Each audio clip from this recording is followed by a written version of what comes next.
भी छात्र एग्जाम देने वाले हैं बिहार बोर्ड से मैट्रिक का दोस्तों 14 फरवरी को आप सभी का मैथमेटिक्स गणित का एग्जाम है, चाहे प्रथम पाली में हो या फिर द्वितीय पाली में। ठीक है, सभी छात्रों के लिए वीडियोज काफ़ी इंपॉर्टेंट होने वाले हैं, क्योंकि यहाँ पे जितने भी क्वेश्चंस मैं बता रहा हूँ दोस्तों वो सारे के सारे इंपॉर्टेंट है और आप सभी के एग्जाम से हूबहू देखने को मिलेंगे। ठीक है, टोटल आप लोग को 100 ऑब्जेक्टिव रहेंगे, जिसमें से आप लोग को सिर्फ और सिर्फ 50 का जवाब देना रहेगा। 30 आपको लघु उत्तरीय रहेंगे, जिसमें से आपको 15 का जवाब देना रहेगा। 8 आपको दीर्घ उत्तरीय लॉन्ग टाइप क्वेश्चन रहेंगे, जिसमें से सिर्फ और सिर्फ 4 का जवाब देना रहेगा। ठीक है, तो ये चीज़ आप लोगों के लिए काफ़ी यहाँ पे हेल्पफुल करेगी दोस्तों, क्योंकि दुगुने विकल्प के साथ क्वेश्चंस आएंगे। टोटल पूर्णांक रहेंगे 100 मार्क्स का। ठीक है, समय दिए जाएंगे आपको 3 घंटे 15 मिनट का। तो चलिए एक एक प्रश्न देखते हैं दोस्तों। जितने भी छात्र एग्जाम देने वाले हैं बिहार बोर्ड से 14 फरवरी को गणित का, उन सभी छात्रों के लिए वीडियो काफ़ी इंपॉर्टेंट होने वाले हैं। तो चलिए हम लोग यहाँ पे स्टार्ट करते हैं। वीडियो को लाइक कर लीजिएगा सभी छात्र और चैनल को सब्सक्राइब कर लीजिएगा, ताकि इसी तरीके से नए वीडियो लेकर आएंगे हम लोग तो आपको नोटिफिकेशन दोस्तों मिल जाएगा करेगा। ठीक है, सभी सब्जेक्ट का हम लोग आंसर की के साथ लेकर आने वाले हैं एग्जाम्स के दिन।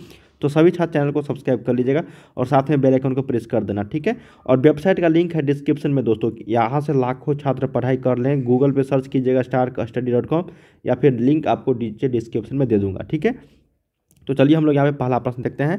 अंत तक सभी देखना, शुरू से लेकर अंत तक, क्योंकि यहाँ पे हम लोग डिटेल्स में पढ़ेंगे और इस टाइप के प्रश्न और इस तरह के प्रश्न आएंगे तो आपको आसानी से बनाना पड़ेगा। ठीक है, तो चलिए हम लोग यहाँ पे स्टार्ट करें। पहला प्रश्न है कि निम्नलिखित में से कौन सा द्विघात समीकरण का एक हल है। ठीक है, अब देखो यहाँ पे द्विघात समीकरण दिया गया है 2x² प्लस x माइनस 6 बराबर 0। ठीक है, ये है। इसमें से बोला गया है कि एक हल कौन सा है। इसका मतलब x का वैल्यू हम लोग क्या रखेंगे ताकि ये 0 के बराबर आ जाए। ठीक है, या तो आप इसका गुणनखंड निकाल लो, या फिर ऑप्शंस में x का मान एक बार 2 रख के देखो, एक बार 3/2 रख के देखो, एक बार -3 रख के देखो और एक बार आपको 3 रख के देखो। ठीक है, तो इसमें आप लोग को ज़्यादा समय लग जाएगा ऑप्शंस के विधि से। ठीक है, हम लोग क्या करेंगे यहाँ पे इसको हम लोग गुणनखंड विधि से कर लेंगे। तो यहाँ पे 6 और -6 और 2 को मल्टीप्लाई करोगे तो कितना हो जाएगा -12x²। और ये x को 2 टर्म में ऐसे लिखो ताकि x भी आ जाए और -12x² भी आ जाए। तो यहाँ पे 4x और -3x लिख सकते हैं ना। तो चलिए 2x² यहाँ पे हो जाएगा 2x² प्लस 4x -3x -6 बराबर 0। तो यहाँ से 2x को मनाएगा तो x + 2 हो जाएगा। ये -3 को मनाएगा तो x प्लस यहाँ पे 2 बराबर 0। तो x + 2 इंटू में ये हो जाएगा 2x - 3 बराबर 0। इसका मतलब x + 2 बराबर 0। तो x का मान एक बार -2 आएगा और एक बार 2x - 3 बराबर 0। तो इसका मतलब x का मान एक बार 3/2 आएगा। अब देखो -2 कहीं है क्या, नहीं है। ठीक है, और ये x का मान 3/2 है तो यहाँ पे है। तो यही ऑप्शन नंबर बी जो है ये आपका करेक्ट हो जाएगा। देखो इस तरह के जब भी प्रश्न पूछे जाएंगे आपको बनाना पड़ेगा दोस्तों, और ये सिंपल प्रश्न होते हैं, है ना, बहुत ही साधारण प्रश्न होते हैं। आपको सिर्फ और सिर्फ x का मान निकालना पड़ेगा ताकि इसका एक हल हो जाए। ठीक है, तो ये 2 घात समीकरण है तो इसका कितने टोटल हल होंगे, 2 हल होंगे। ठीक है ना, चलिए अगला प्रश्न देखते हैं। सेकेंड नंबर, पहला का आंसर आपका 2 बी हो जाता है यहाँ पे 3/2। नेक्स्ट है प्रश्न, कहा गया है कि 2 संख्याओं का मौसा इतना दिया गया है तथा लौसा इतना है, तो इनका गुणनफल निम्नलिखित में से क्या होगा। तो सिंपल है ना, ये 2 संख्याओं का मौसा तथा लौसा दिया गया है तो इनका गुणनफल निकाल ले। तो कितना सिंपल है, सिर्फ मल्टीप्लाई करना है आपको। तो 2 संख्याओं का यहाँ पे कितना है, देखो 2 संख्या का मौसा, ठीक है, तथा लौसा कितना है यहाँ पे, सिंपल है। 2 संख्याओं का मौसा आपको 25 है और ये गुना यहाँ पे आपको 50। तो दोनों का गुणनफल इनमें से कितना होगा, तो 25 पंचे कितना होता है 125। तो ये सही उत्तर क्या हो जाएगा यहाँ पे 1250 इज द राइट आंसर हो जाएगा। सिर्फ और सिर्फ गुणनफल पूछा गया था इसका। ठीक है, चलिए अगला थर्ड नंबर प्रश्न कहा गया कि निम्नलिखित में से कौन सा जो है परिमेय संख्या है। तो परिमेय संख्या निकाल दो, इसमें से कौन सा संख्या है जिसका हम लोग रूट में यहाँ पे p/q के रूप में लिख सकते हैं और जिसका पूर्ण वर्ग हो। तो ये क्या है, क्या 3 × 7 = 21, √7 नहीं, ये परिमेय संख्या है। 16 × 2 = 32 नहीं, ये भी √2 आ गया तो ये भी आपका अपरिमेय संख्या है। 81, तो यहाँ पे 9/91 √, नहीं, ये भी आपका क्या है अपरिमेय संख्या है। इसको देख लेते हैं भाई, ये हो जाएगा 7 × 7 = 49, 8 × 8 = 64। तो क्या हो जाएगा ये 7/8। ये p/q के रूप में लिख सकते हैं हम लोग इसको 7/8। तो यही आपका ऑप्शन नंबर जो डी है यही करेक्ट हो जाएगा, √49/64। ठीक है, ये क्या हो जाएगा परिमेय संख्या हो जाएगा। चलिए फोर्थ नंबर प्रश्न देखते हैं। कहा गया है कि किसी त्रिभुज ABC में कोण A का मान इतना गया है, B का मान इतना दिया, BC का मान इतना दिया है, AB का मान, तो निम्नलिखित में से कौन सा मान AC का होगा। देखो यहाँ पे AC छूट गया, निम्नलिखित में से AC का मान यहाँ पे, ठीक है, निम्नलिखित में से यहाँ पे AC का मान क्या होगा, ठीक है। यहाँ पे देखो इंग्लिश वाले में दिया गया है। अब देखो इसको हम लोग क्या करेंगे ना, त्रिभुज ABC में मान लो कि ये त्रिभुज कोई है, ये क्या है आपका, ये त्रिभुज है जिसमें A का मान दिया गया है 90 डिग्री, तो इसको 90 डिग्री हम लोग कर लेंगे। अब देखो यहाँ पे A B और ये C हो जाएगा, ठीक है, A B C हो जाएगा। तो BC का मान यहाँ पे 13 है, ये BC का मान क्या है यहाँ पे 13 दिया गया है, और AB का मान कितना है, ये इसका मान, तो AB का मान यहाँ पे कितना है 12 है, तो इसका AC का मान हम लोग से निकालना है, X का वैल्यू हम लोग को निकालना है, मतलब AC का वैल्यू, ठीक है। तो हम लोग क्या करेंगे, त्रिभुज ABC में सिंपल है, इसका मान 5 आएगा मुझे पता है, लेकिन आप बनाओगे किस तरीके से देखो। तो यहाँ पे AC का स्क्वायर हम लोग जानते हैं, सॉरी BC का स्क्वायर, क्योंकि यहाँ पे कोण A 90 डिग्री है, तो BC का स्क्वायर बराबर होता है AB स्क्वायर प्लस आपका AC स्क्वायर होता है ना। तो BC का स्क्वायर 13 का स्क्वायर, AB का 12 का स्क्वायर, और ये आपका X स्क्वायर, AC का मैंने X का मान यहाँ पे ले लिया है, तो ये 169 है, माइनस इधर करेंगे तो 144 बराबर X स्क्वायर। तो यहाँ से हम लोग करेंगे, इसको घटाएंगे तो X स्क्वायर का मान यहाँ पे 25 आ जाएगा। तो यहाँ पे X का वैल्यू क्या आ जाएगा +-5, हालांकि माइनस में होता नहीं है दोस्तों, इसलिए हम लोग +5 ही सिर्फ लेंगे मान, जो ऑप्शन नंबर आपका C में है, ठीक है। 2 मान आएगा इसका, एक ही मान हम लोग को लेना पड़ेगा प्लस वाला, ठीक है।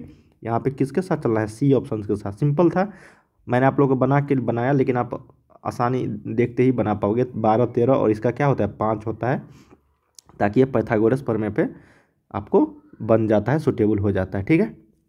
चलिए 5th नंबर प्रश्न देखते हैं। कहा गया है कि इस समांतर श्रेणी का प्रथम धनात्मक पद निम्नलिखित में से कौन सा होगा।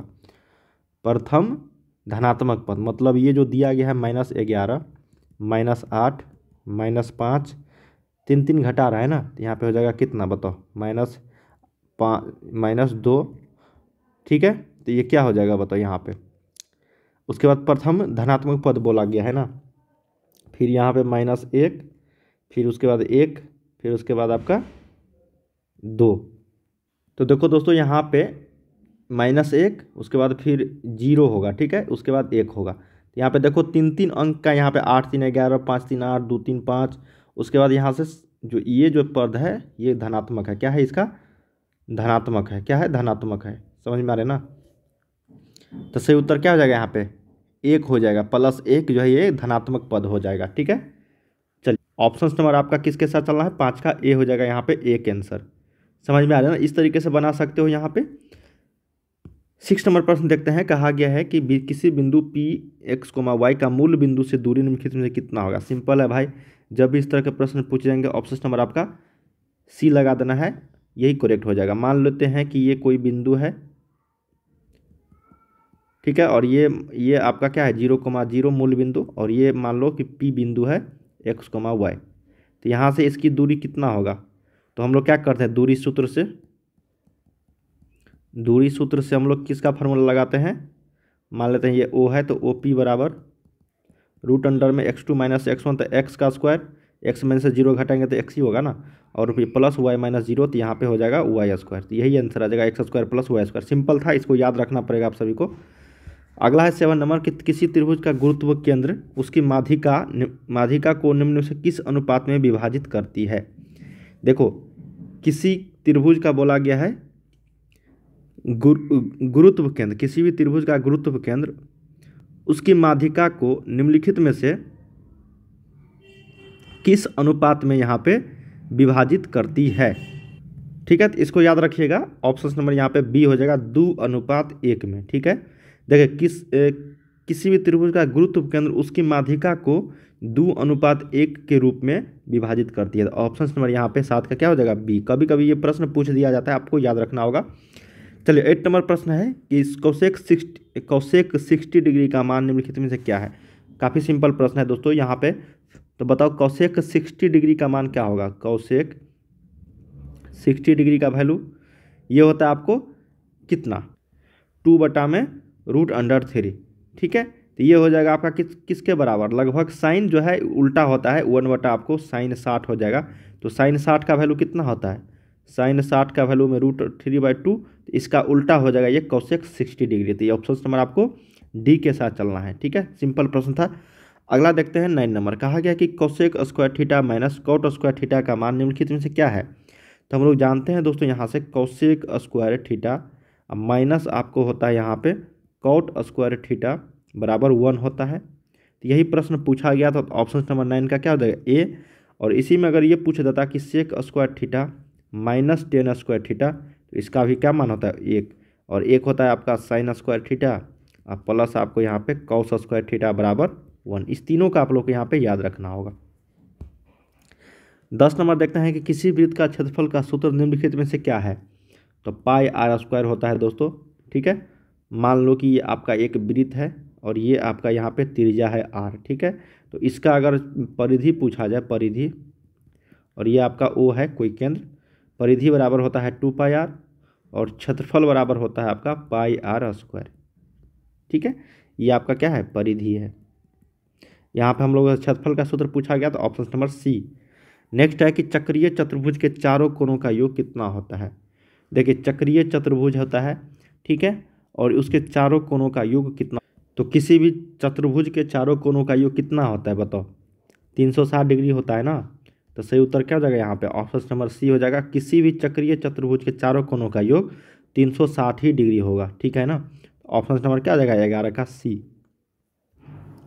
12 है कि कॉट 60 डिग्री का मान क्या होगा। देखिए कॉट 60 डिग्री का जो मान होगा वो 10 आपको कितना डिग्री, देखो कॉट 60 डिग्री का जो वैल्यू होगा वो आपको 10 यहाँ पे उल्टा होता है ना, तो ये हो जाएगा 1/10 60। तो 10 60 का वैल्यू क्या होता है √3। तो इसका उल्टा अगर करेंगे तो ये √1/√3 क्या हो जाएगा यहाँ पे 1/√3। ऑप्शन नंबर क्या हो जाएगा यहाँ पे बी करेक्ट हो जाएगी। ठीक है ना, कॉट 60 का मान क्या हो जाएगा 1/√3 और ये आपको कितना के बराबर होता है 1030 डिग्री का वैल्यू। समझ में आ रही है। चलिए इस तरह के प्रश्न आप लोगों से पूछे जाएंगे कई सारे, सिर्फ और सिर्फ आपको ट्रिग्नोमेट्री टेबल से पूछ दिया जाएगा।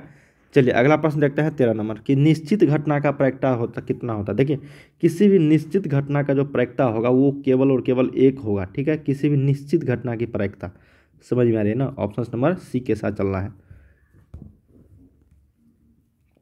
और अनिश्चित का आपका 0 होगा। ठीक है, किसी भी अनिश्चित घटना का प्रायिकता कितना होगा 0 होगा। यहाँ पे लेकिन 13 का सी करेक्ट हो जाएगा, निश्चित पूछा गया। अगला है साइन 90 माइनस ए। तो हम लोग जानते हैं दोस्तों साइन 90 डिग्री माइनस जो ए होता है ये आपका कॉस ए के बराबर होता है। कितने नंबर के बराबर, कॉस ए के बराबर। तो 14 का सही उत्तर किसके साथ चलना है, ए के साथ। अगला यहाँ पे कि प्रथम 5 सम प्राकृतिक संख्याओं का माध्य कितना होगा। प्रथम 5 पूछ दिया गया है सम प्राकृतिक संख्या। तो प्रथम 5 सम जो है प्राकृतिक संख्या का माध्य क्या। तो प्राकृतिक सम संख्या कहाँ से स्टार्ट होगा 2 से। तो 2 + 4 + 6 + 8 + 10, यही ना है प्रथम 5 सम प्राकृतिक संख्या। इसको कितना से मल्टीप्लाई करेंगे 5 ना, तो 5 है तो 5 से इसको अगर जोड़ेंगे हम लोग ऐड करेंगे इसको तो ये 30 आ जाएगा। 30/5 इसको हम लोग 6, तो ये माध्य कितना आ जाएगा माध्य। तो माध्य का मान आ गया आपका 6 आ गया। जो ऑप्शन नंबर आपका डी में है यही करेक्ट हो जाएगा। सिंपल प्रश्न था, कई सारे छात्र इसको डर जाते हैं क्वेश्चन देख के। अगला है 16 नंबर कि 2 वृत्तों की त्रिज्याओं का अनुपात इतना है तो उनके क्षेत्रफल का अनुपात क्या होगा। देखिए अगर परिधि का अनुपात पूछता तो सेम हो जाता। परिधि का अनुपात अगर पूछता तो जो त्रिज्या का अनुपात है वही हो जाता, जो त्रिज्या का अनुपात है इक्वल हो जाता। ठीक है, अगर क्षेत्रफल का अनुपात पूछ दिया गया है तो हम लोग लिखेंगे क्षेत्रफल का अनुपात बराबर यहाँ पे क्या हो जाएगा, ये πr1² बट्टा में πr2², सिर्फ और सिर्फ इसका स्क्वायर के बराबर हो जाएगा। समझ में आ रहा है ना। तो 1/3 का स्क्वायर, तो ये हो जाएगा कितना 1/9। जो ऑप्शन नंबर आपका ए में है यही करेक्ट हो जाएगा। देखो अब यहाँ से हम लोगों ने सीखा कि परिधि का अनुपात अगर पूछा जाए और त्रिज्या का अनुपात दिया रहे तो सेम हो जाएगा। अगर क्षेत्रफल का अनुपात पूछा जाएगा और त्रिज्या का अनुपात दिया रहेगा तो उसका हम लोग स्क्वायर कर देंगे। समझ में आ रहा है। तो 1/9 क्या हो जाएगा 1/9 इज द सही उत्तर। कहा गया कि यदि सूर्य का उन्नति कोण 60 डिग्री है तब 30 मीटर लंबी छाया बनने वाली उदर्ग मीनार की ऊंचाई, बहुत ही सिंपल है, मान लेते हैं ये ये आपका क्या है, त्रिभुज है, और ये आपका खंभा है, मीनार की ऊंचाई, इसी को निकालना है हम लोग को। 30 मीटर लंबा छाया बन रहा है और ये 60 डिग्री दिया गया है कोण। तो ए बी सी यहाँ पे कोई त्रिभुज है, ठीक है। तो यहाँ पे हम लोग क्या करेंगे, टेन 60 डिग्री का वैल्यू रखेंगे, क्योंकि ये पी बटा बी में आ जाएगा। तो ये पी बटा में बी कितना है, ए बी बटा में बी सी, तो ये कितना हो जाएगा, एच बटा में आपका 30। तो टेन 60 डिग्री का वैल्यू कितना होता है, √3 होता है। तो एच बटा में यहाँ पे 30 हो जाएगा। तो एच का मान क्या हो जाएगा यहाँ पे, 30√3 मीटर हो जाएगा। क्या हो जाएगा यहाँ पे, 30√3 मीटर। जो ऑप्शन नंबर आपका डी में है यही करेक्ट हो जाएगा। सिंपल प्रश्न होते हैं दोस्तों 1 नंबर वाले में। अब देखो यहाँ पे पूछा गया कि एक अर्धगोले का आयतन इतना दिया गया है, तो अर्धगोले का वक्र पृष्ठ क्षेत्रफल क्या होगा। अब दोनों का फार्मूला आप लोग को पता होगा तभी आप बना पाओगे, ठीक है। तो अर्धगोले का, तो सबसे पहले हम लोग अर्धगोले का आयतन जानते हैं। तो ये होता है 2π/3πr3, ठीक है। इसको हम लोग क्या करेंगे, 19,404 के इक्वल करेंगे। अब जो भी मान आएगा आर का वैल्यू यहाँ से, क्योंकि पाई का मान हम लोग 22/7 रखेंगे, थोड़ा सा कैलकुलेशन वाले हैं, ठीक है ना। आर का वैल्यू जो भी आएगा, अब हम लोग क्या करेंगे, यहाँ से पृष्ठीय क्षेत्रफल निकालेंगे। ये आयतन था, ठीक है ना, अर्धगोले का।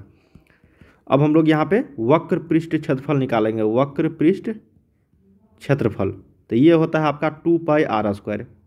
क्या होता है ये, 2πr²। यहाँ से आर का वैल्यू इसमें हम लोग रख देंगे, तो यहाँ से हम लोग को पृष्ठ क्षेत्रफल निकल जाएगा। इसका आंसर आ जाएगा दोस्तों 2772 सेंटीमीटर स्क्वायर, ठीक है। जो ऑप्शन नंबर आपका ए में है, थोड़ा सा कैलकुलेशन करो, आ जाएगा, ठीक है मान। चलिए नेक्स्ट प्रश्न देखते हैं। इसका आंसर 18 का ए हो जाएगा। 19 नंबर है कि किसी बिंदु पी से किसी वृत्त की स्पर्श रेखा की लंबाई, चलो मान लेते हैं दोस्तों ये कोई आपका वृत्त है। यहाँ से अगर कोई बिंदु यहाँ से खींचा गया, ठीक है, कोई बिंदु पी से, ठीक है ना, बिंदु पी से, तो यहाँ पे बिंदु पी है। इस स्पर्श रेखा की लंबाई कितना है, 24 सेंटीमीटर है। और केंद्र पी है, यहाँ पे केंद्र जो है ओ है, मान लेते हैं कोई केंद्र है ओ। तो यहाँ से पी की दूरी कितना है, पी की दूरी आपको 25 सेंटीमीटर है। तो त्रिज्या नहीं निकालोगे पाइथागोरस प्रमेय से, सिंपल है भाई। तो 25 का स्क्वायर माइनस आपको यहाँ पे 24 का स्क्वायर कर दोगे, तो इसका जो वैल्यू आ जाएगा वो आपका 7 सेंटीमीटर आ जाएगा, जो इसका त्रिज्या हो जाएगा, ठीक है। क्योंकि 7, 24, 25 ये पाइथागोरीय त्रिक है, क्या है, पाइथागोरस त्रिक है, ठीक है ना। तो आप आसानी से बना सकते हो, या फिर थोड़ा सा कैलकुलेट करोगे, 25 का स्क्वायर करोगे 625, और इसको अगर हल करोगे तो इसको आप लोग 500 यहाँ पे 76, ठीक है। इसको अगर हल करोगे तो ये हो जाएगा आपका 49, तो रूट अंडर में ये हो जाएगा कितना, 7। यही सिंपल था ना, सिंपल प्रश्न था। 20 नंबर है कि -3,3 किस पाद में है। तो चलिए पाद बना लेते हैं। एक्स है, ये वाई है, plus minus, minus plus, minus minus, plus minus, यहाँ पे ये दोनों होता है प्लस प्लस, ठीक है। यहाँ पे होता है प्लस माइनस। अब देखो माइनस माइनस -3 का -3 किस पाद में, तृतीय पाद में। तो जो ऑप्शन नंबर आपका 20 का ए में है यही करेक्ट हो जाएगा, तृतीय पाद। चलिए अगला देखते हैं। यहाँ पे एक द्विघात समीकरण का घात कितना होगा। तो भाई द्विघात समीकरण का घात कितना होता है, 2 के बराबर होता है ना। ax² + bx + c = 0, यही होता है ना इसका मानक रूप। तो यहाँ पे घात जो है कितना होता है, 2 होता है मैक्सिमम। अगला है यदि sin थीटा बराबर cos थीटा हो। देखो sin थीटा बराबर यहाँ पे cos थीटा है, क्या है, cos थीटा। तो थीटा का वैल्यू क्या है, हम लोग रखेंगे 45 डिग्री। क्या होता है 45 डिग्री का मान, बताओ, 1/√2। तो थीटा का वैल्यू कितना, 45 डिग्री। जो ऑप्शन नंबर आपका बी में है यही करेक्ट हो जाएगी। अगला देखते हैं 23 नंबर। कहा गया है कि चक्रीय चतुर्भुज के सम्मुख कोणों का योग कितना होता है। तो चक्रीय चतुर्भुज के जो सम्मुख कोण होते हैं उसका योग आप लोगों से पूछा गया है, तो कितना होगा बताओ, सम्मुख कोण। तो मान लेते हैं कि ये कोई चक्रीय चतुर्भुज है, इस दोनों का मान जो है 180 डिग्री, और फिर इस दोनों का मान आपको 180 डिग्री, टोटल कितना होता है 360 डिग्री के बराबर। तो मान लेते हैं ये x है और ये y है, तो x + y का मान कितना, 180 डिग्री के बराबर। तो ऑप्शन नंबर कितना हो जाएगा, यहाँ पे बी के साथ चलेंगे हम लोग। चलिए अगला देखते हैं कि बिंदु -5 किस चतुर्थांश में। तो तृतीय चतुर्थांश में, ये बताने वाला चीज़ नहीं है, सिंपल है, माइनस माइनस है, तो ये क्या हो जाएगा, तृतीय थर्ड क्वाड्रेंट में हो जाएगा। अगला यहाँ पे नेक्स्ट प्रश्न है कि sin 59 डिग्री। देखो अब इसको समझो कि sin 59 डिग्री बट्टा में cos 31 डिग्री है। तो इस दोनों का वैल्यू जोड़ो, कितना होगा, 59 + 31 कितना, 90 डिग्री हो रही है तो इसका वैल्यू कितना हो जाएगा, 1 के बराबर हो जाएगा। क्यों? क्योंकि एक चीज़ को अगर हम लोग बदलेंगे यहाँ पे साइन मान लेते हैं कि 90 माइनस कितना घटाएंगे कि 59 आ जाएगा तो 31 घटाएंगे, अब बटा में कितना यहाँ पे cos 31। तो हम लोग जानते हैं यहाँ से कि साइन 90 माइनस थीटा जो होता है वो cos थीटा हो जाता है। तो यहाँ पे cos 31 डिग्री बटा में cos 31 डिग्री, तो ये दोनों क्या हो जाएगा, कट के एक ही ना आएगा। तो ऑप्शन नंबर क्या हो जाएगा यहाँ पे, सी के साथ चलेंगे। ठीक है, तो दोस्तों हम लोगों ने यहाँ पे टोटल 1 से लेकर 25 तक क्वेश्चंस किए हैं जो आप सभी के एग्जाम्स के लिए काफ़ी इंपॉर्टेंट था। इसके आगे एक क्वेश्चन हम लोग अगले वीडियो में कवर करने वाले हैं। तो जितने भी छात्र 14 फरवरी का एग्जाम देने वाले हैं दोस्तों, चाहे प्रथम पाली और फिर सेकेंड पाली, दोनों छात्रों के लिए काफ़ी सारे क्वेश्चंस यहाँ पे हम लोग डील किए हैं और इसी तरीके के आप लोग को काफ़ी सारे वीडियोज लेकर आने वाला हूँ आंसर की के साथ दोस्तों। ठीक है, तो चलिए हम लोग मिलते हैं अगले वीडियो में, तब तक के लिए आप लोग तैयारी करते रहिए। बाय बाय सभी।